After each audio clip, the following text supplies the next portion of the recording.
Assalamualaikum semuanya. Kembali lagi dengan saya Ais Zulfiati di Dapur Reina. Semoga kalian semua saat ini sedang dalam keadaan sehat dan bahagia. Nah, buat kalian yang sedang nonton video ini, jangan lupa support channel Dapur Reina agar lebih berkembang. Assalamualaikum semuanya. Hai pecinta masakan Indonesia. Di video kali ini, aku akan membagikan resep warisan makanan rempah Indonesia yang sudah ada sejak 1000 tahun lalu. Berdasarkan prasasti Taji, makanan ini awalnya merupakan makanan rakyat jelata yang kemudian menjadi makanan para raja yang disebut dengan rarawon atau sekarang kita kenal dengan rawon.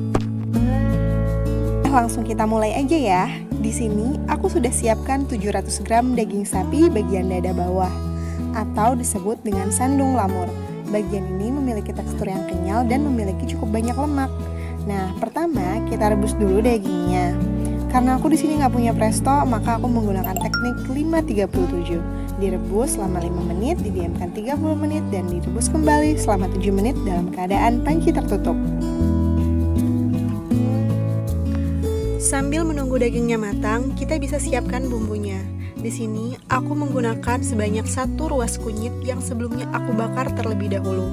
Fungsinya agar mengeluarkan aroma yang lebih sedap dan pada masakan seperti soto akan memberikan warna yang cerah pada kuahnya. Selanjutnya, kita bisa sangrai sebanyak 1 sendok teh jinten dan 1 sendok teh ketumbar. Kita sangrai hingga warnanya kecoklatan. Nah, dengan tahapan seperti ini, kualitas makanan akan memiliki rasa dan juga aroma yang jauh lebih sedap. Nah, setelah warnanya berubah kecoklatan, bisa kita matikan kompornya dan kita sisihkan.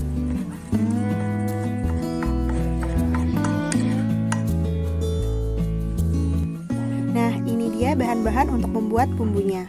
Tapi untuk sereh, daun jeruk, dan juga lengkuas itu hanya dijadikan bumbu cemplungannya saja. Dan yang paling terpenting adalah pemilihan kluwaknya, karena salah-salah memilih kluwak, hasil makanan akan terasa pahit. Kluwak yang baik digunakan adalah yang saat dipegang masih terasa berat, dan saat dikocok dia tidak berbunyi, karena jika berbunyi itu tandanya daging kluwak sudah terpisah dari cangkangnya. Dan saat dibuka biasanya daging kluwak itu sudah peot dan berwarna putih, itu menandakan sudah tidak layak untuk digunakan. Atau jika dibuka warnanya coklat, itu berarti kluwaknya masih muda. Sebaiknya kedua kluwak seperti itu jangan kita gunakan ya.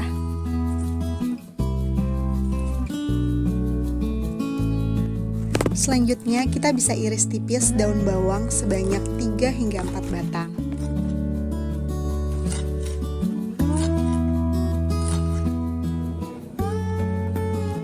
Nah, ini dia dagingnya sudah matang dan cukup empuk.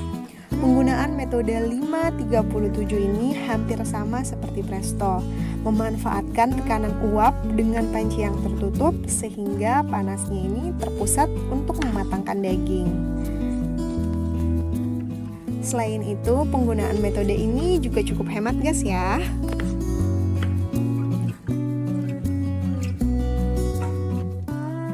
Setelah semua daging kita potong dadu kecil, kita siapkan minyak pada wajan dan kemudian kita tumis bumbu halusnya.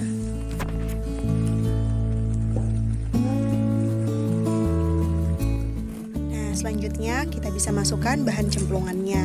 Yang pertama ada 1 batang serai yang sudah kita memarkan, 6 lembar daun jeruk yang sudah aku robek-robek terlebih dahulu, dan selanjutnya ada 1 ruas lengkuas yang juga sudah digeprek. Aku tumis bumbunya hingga berwarna kehitaman, kering, dan aromanya juga udah mantep banget nih. Selanjutnya kita bisa masukkan daun bawang yang sudah kita iris kecil-kecil dan kita tumis lagi sebentar.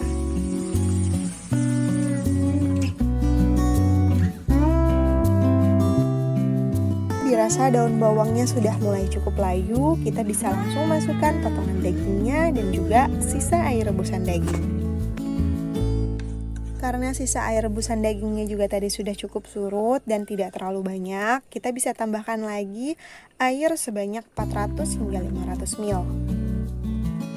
Dan jangan lupa kita tambahkan 1 sendok teh garam dan juga 1 sendok teh kaldu sapi. Nah, sekarang kita membuat sambalnya. Sambal yang paling cocok untuk mendampingi makan rawon adalah sambal bajak yang identik dengan penggunaan cabai merah keriting dan juga aroma terasi. Di sini aku menggunakan sebanyak 7 buah cabai merah keriting dan 100 gram atau 30 butir cabai rawit, 3 buah tomat, 3 butir bawang putih dan 7 butir bawang merah yang sebelumnya aku rebus terlebih dahulu hingga layu. Setelah semuanya layu dan matang, kita bisa blender semua bahan-bahannya hingga halus. Kemudian kita panaskan sedikit minyak dan kita tumis semua bahan yang sudah kita blender tersebut. Nah, ini dia yang membuat aroma dan rasa sambal rawon itu makin mantap.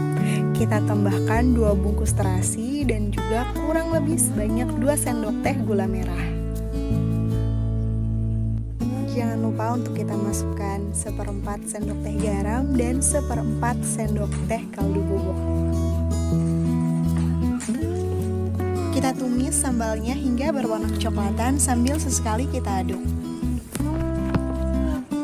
Nah, seperti ini. Warnanya sudah kecoklatan dan kadar airnya sudah mulai surut. Aromanya benar-benar harum, bikin kita pengen cepat-cepat makan. Rawonnya sudah jadi.